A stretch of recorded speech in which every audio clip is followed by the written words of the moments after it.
मनोजवम मारुततुल्यवेगं जितेन्द्रियं बुद्धिमतां वरिष्ठं वातात्मजं वानरयूथमुखं श्रीरामदूतं शरणं प्रपद्ये। भागवत प्रेमियों, आइए मैं आपको रामचरितमानस का अमृतपान कराने की कोशिश कर रहा हूं। हमें आशा है कि पूर्व परिचित होने के नाते आप उसे अच्छी तरह से ग्रहण कर सकेंगे। एक दोहा है, जोग लगन ग्रह बार तिथि सकल भये अनुकूल, चर अरु अचर हर सजुत राम जन्म सुखमूल। अर्थात योग लग्न ग्रह वार और तिथि सभी अनुकूल हो गए, जड़ और चेतन सब हर्ष से भर गए, क्योंकि श्री राम का जन्म सुख का मूल है। चौपाई है, नवमी तिथि मधुमास पुनीता, शुक्ल पक्ष अभिजित हरिप्रीता, मध्य दिवस अति शीतन धामा, पावन काल लोक विश्रामा। अर्थात पवित्र चैत का महीना था, नवमी तिथि थी, शुक्ल पक्ष और भगवान का प्रिय अभिजीत मुहूर्त था, दोपहर का समय था, न बहुत सर्दी थी न धूप थी। वह पवित्र समय सब लोगों को शांति देने वाला था। शीतल मंद सुरभि बह बाऊ, हर्षित सुर संतन मन चाऊ, बन कुसुमित गिरिगन मणि आरा, स्रवहि सकल सरिता मृतधारा। अर्थात शीतल मंद और सुगंधित पवन बह रहा था, देवता हर्षित थे और संतों के मन में बड़ा चाव था। वन फूले हुए थे, पर्वतों के समूह मरियों से जगमगा रहे थे और सारी नदियां अमृत की धारा बहा रही थी। शो अवसर विरंच जब जाना, चले सकल सुर साजी विमाना, गगन विमल संकुल जुर जूथा, गावहीं गुण गंधर्व बरूथा। अर्थात जब ब्रह्मा जी ने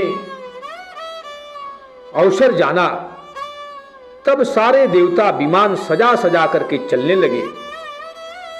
निर्मल आकाश देवताओं के समूहों से भर गया, गंधर्वों के दल गुणों का गान करने लगा। वर्ष ही सुमन सुअंजलि साजी, गह गही गगन दुदुम्भी बाजी, अस्तुति करहि नाग मुनि देवा, बहुविधि लावहि निज निज सेवा। और सुंदर अंजलियों में सजा सजा कर पुष्प बरसाने लगे, आकाश में घमाघम नगाड़े बजने लगे, नाग मुनि और देवता स्तुति करने लगे और बहुत प्रकार से अपनी अपनी सेवा अर्थात उपहार भेंट करने लगे। सुर समूह विनती करी पहुँचे निज निज धाम, जग निवास प्रभु प्रकटे अखल लोक विश्राम। देवताओं के समूह विनती करके अपने अपने लोक में जा पहुँचे। समस्त लोगों को शांति देने वाले जगतधार प्रभु श्री राम प्रकट हुए। छंद है, भय प्रगट कृपाला दीन दयाला कौशल्या हितकारी, हर्षित महतारी मुनि मनहारी अद्भुत रूप विचारी, लोचन अभिरामा तनु घनश्यामा निज आयुध भुजचारी, भूषण बनमाला नयन विशाला शोभा सिंधु खरारी। दीनों पर दया करने वाले कौशल्या जी के हितकारी कृपालु प्रभु प्रकट हुए। मुनियों के मन को हरने वाले उनके अद्भुत रूप का विचार करके माता हर्ष से भर गई। नेत्रों को आनंद देने वाला मेघ के समान श्याम शरीर था, चारों भुजाओं में अपने आयुध धारण किए हुए थे, आभूषण और बनमाला पहने हुए थे, बड़े बड़े नेत्र थे। इस प्रकार शोभा के समुद्र तथा खर राक्षस को मारने वाले भगवान प्रकट हुए। कह दुई कर जोरी अस्तुति तेरी, केहि विधि करो अनंता, माया गुण ज्ञानातीत अमाना वेद पुराण भनंता। करुणा सुख सागर सब गुण आगर, जेहि गावहि सुति संता, सो मम हित लागी जन अनुरागी, भयो प्रकट श्रीकंता। अर्थात दोनों हाथ जोड़ करके माता कहने लगी, हे अनंत प्रभु, मैं तुम्हारी विनती किस प्रकार करूं। वेद और पुराण तुमको माया गुण और ज्ञान से परे और परिमाण रहित बतलाते हैं।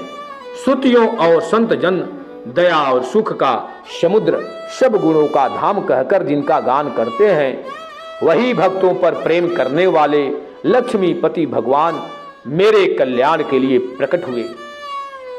ब्रह्मांड निकाया निर्मित माया, रोम रोम प्रतिवेद कहे, मम उर्षो वासी यह उपहासी, सुनत धीर मति थीर न रहे। उपजा जब ज्ञाना प्रभु मुस्काना, चरित बहुत विधि कीन चहे, कही कथा सुहाई मात बुझाई, जय प्रकार सुत प्रेम लहे। अर्थात वेद कहते हैं तुम्हारे प्रत्येक रोम में माया के रचे हुए अनेक ब्राह्मणों के समूह हैं, वे तुम मेरे गर्भ में रहे। इस हंसी की बात के सुनने पर धीर पुरुषों की बुद्धि भी अस्थिर नहीं रहती। जब माता को ज्ञान उत्पन्न हुआ तब प्रभु मुस्कुराए, जब माता को ज्ञान हुआ तब प्रभु ने मां को प्रसन्न करने के लिए मुस्कुराए।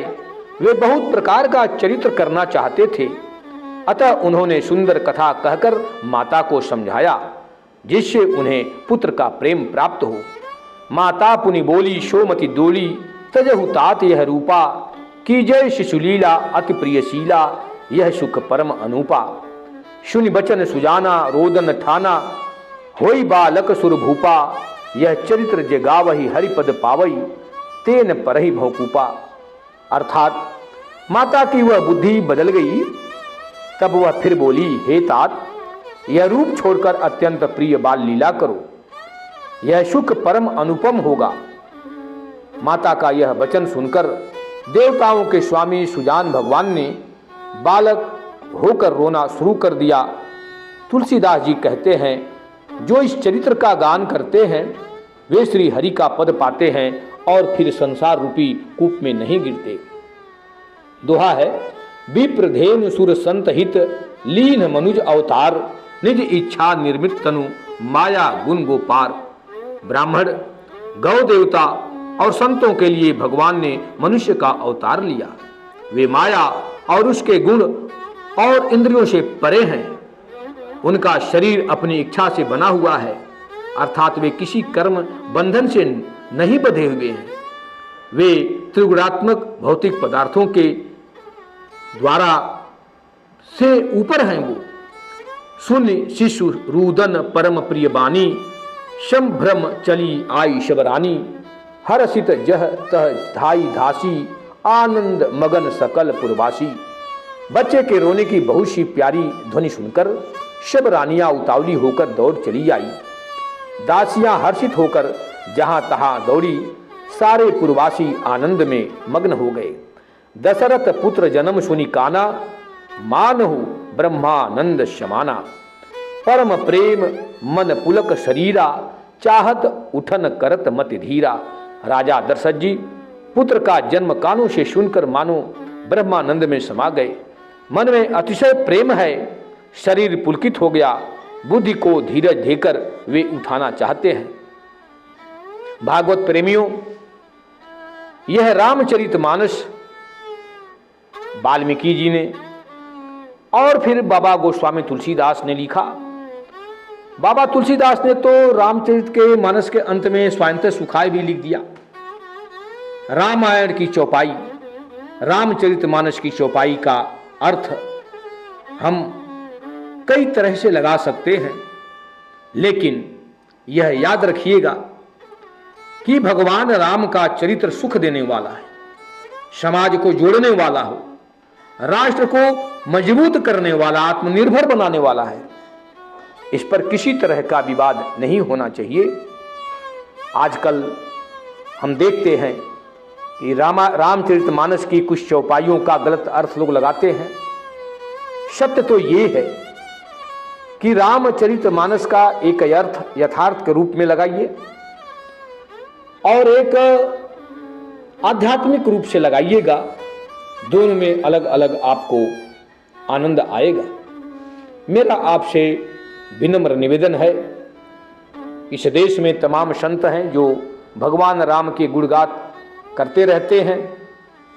वे मानस की चौपाइयों का बहुत अच्छा अर्थ भी कहते हैं। ध्यान दीजिए, आपको जो सुख लगे जिस तरह से आपको सुख लगे उस अर्थ को आपको ग्रहण करना है। यदि स्वयं पाठ करते हैं तो मानकर चलिए यह अति उत्तम है।